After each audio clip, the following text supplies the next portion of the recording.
Hello दोस्तों, आज हम लेकर आए एक नई वीडियो के साथ क्लास 12 के चैप्टर नंबर 4 रसायन बल गति। इसमें हम पढ़ाएंगे अभिक्रिया की कोटि। ये मोस्ट इम्पोर्टेंट टॉपिक है।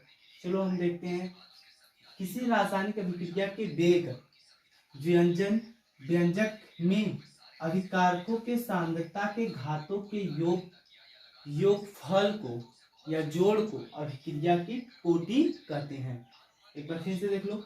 किसी रासायनिक अभिक्रिया के वेग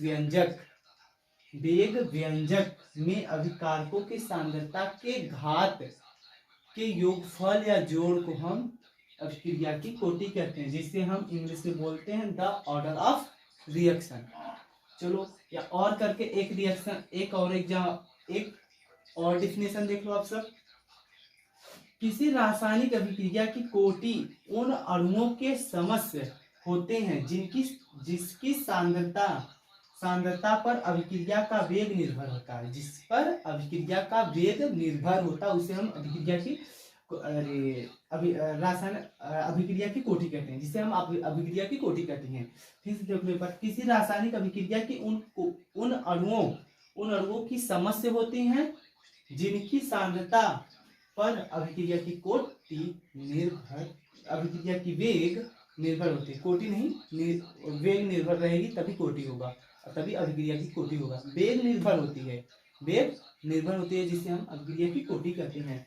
देख लो, जैसे यहाँ पर है रासायनिक अभिक्रिया वेग के व्यंजक अभिकारकों के सांद्रता पर किसके घाते वेग के अभिक्रिया की सांद्रता के घातों के योगफल या जोड़ को हम अभिक्रिया की कोटि कहते हैं। जैसे देख लो, एक रिएक्शन देख लो आप सब। जैसे small A capital A plus small B capital B product उत्पाद बनाता है। क्या बनाता है? प्रोडक्ट उत्पाद बनाता है। ठीक, ए प्लस बी बी रिएक्शन करेगा तो उत्पाद बनेगा। कुछ भी बन सकता है, यही नहीं, उत्पाद मतलब मान सकते हो। जैसे प्रोडक्ट पी भी बन सकता है। आगे हम रिएक्शन पढ़ाएंगे उसमें, तो जैसे यही दिया रहेगा ए प्लस बी क्या बन जाएगा? उत्पाद पी बन जाएगा। इस पे एक रिएक्शन हम बताएंगे आपको नेक्स्ट वीडियो में। फिर देखो अभिक्रिया की वेग, हमें इससे अभिक्रिया की वेग निकालना पड़ेगा। तो देखो कैसे निकालते हैं। हाँ, ये देखते रहो। अभिक्रिया की वेग को हम आर या dx/dt से प्रदर्शित करते हैं। आर स्मॉल आर या dx/dt से प्रदर्शित करते हैं। देखो ब्रैकेट में ए small A capital B small B. ठीक, ये बना एक। ठीक, ये अभिक्रिया का वेग से निकला। अब देखो अभिक्रिया की कोटि से हम कैसे निकालेंगे। अभिक्रिया की कोटि से हम निकालेंगे तो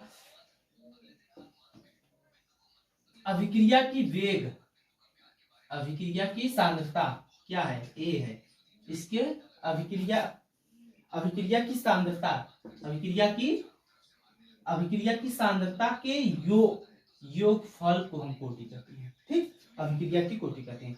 तो क्या बन जाएगा? स्मॉल ए प्लस स्मॉल बी। ठीक, ये हो जाएगा अभिक्रिया की कोटि। फिर हम देखेंगे अभिक्रिया की आणविकता। अभिक्रिया की आणविकता क्या होती है? किसी सरल रासायनिक अभिक्रिया में भाग लेने वाले अभिकारकों के अणुओं की न्यूनतम या समस्य संख्याओं को आणविकता कहते हैं। फिर से देख लो, किसी सरल रासायनिक अभिक्रिया में भाग लेने वाले अभिकारकों के अणुओं की समस्त संख्याओं को आणविकता कहते हैं। जैसे हम एक देख लेंगे, रिएक्शन आप सबको दिखा दे रहे हैं। जैसे NH4NO2 है, इसको हम तोड़ेंगे तो NH4 कितना है? N कितना है?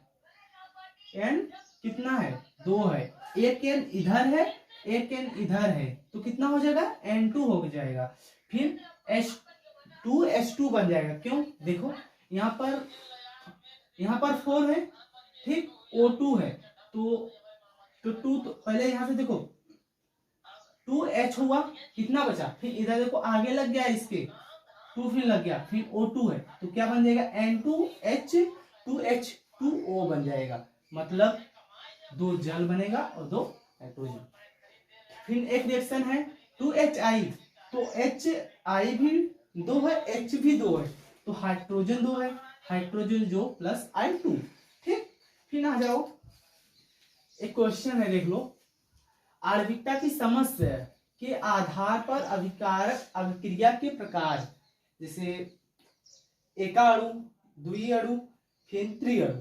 पहला एका अणु देखते हैं, ऐसा सरल रासायनिक अभिक्रिया जिनकी आणविकता 1 हो उन्हें एका अणु अभिक्रिया कहते हैं। ऐसा अभिक्रिया जिसकी रासायनिक अभिक्रिया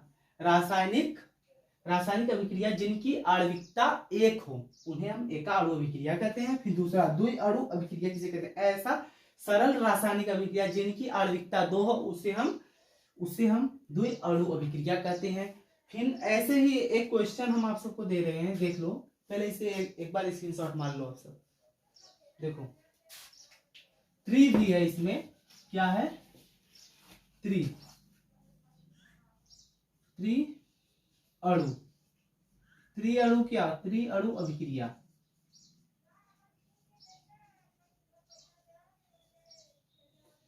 ये हम 2 बता ही दिए हैं, ये तो अपने आप ही कर लोगे।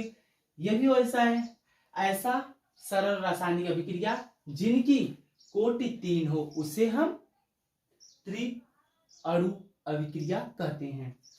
जब एका पूछेगा तो 1 अणु होगा, द्वि अणु अभिक्रिया पूछेगा तो 2 होगा, त्रिअणु अभिक्रिया पूछेगा तो 3 होगा। ठीक, आई होप आप सबको समझ गया होगा। अगर कोई भी डाउट हो तो कमेंट जरूर कीजिएगा, और चैनल पर नए हो तो subscribe and like and share जरूर कीजिए। Thank you.